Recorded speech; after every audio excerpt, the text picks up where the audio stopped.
কি গো?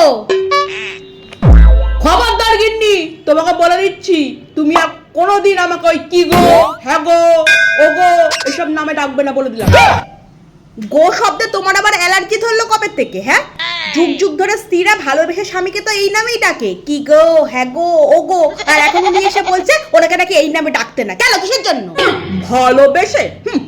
যুগ যুগ ধরে না বউরা স্বামীদেরকে বোকা বানিয়ে এসছে। স্বামীরা ভাবে ও আমার বউ ভালোবেসে ডাকছে, কি গো, হ্যাঁ গো, ও গো। আসলে এই গো গো শব্দের পেছনে যে কি মানে আছে না, সেটা তারা বুঝতে পারেনি।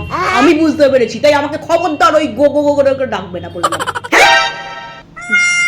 গো শব্দের পেছনে আবার মানে? এই কি গো হ্যাঁ গোর পেছনে আবার কি মানে আছে গো? এই তোমার মাথা মাথা কি ঠিক আছে নাকি গেছে একেবারে? উল্টো পাল্টা বকছো।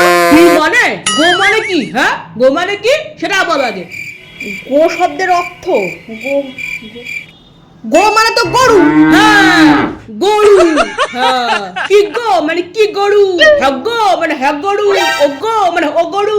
আমরা কি গরু নাকি সবসময় থেকে গো গো গো গো করে ডাকো? হ্যাঁ, খবরদার ওই গো গো করে ডাকবে না, বলে দিলাম কিন্তু। ঠিকই তো বলেছি। হ্যাঁ, এটা তো ভেবে দেখিনি আগে। এখন থেকে তাহলে বেশি বেশি করে ডাকবো, কি গো।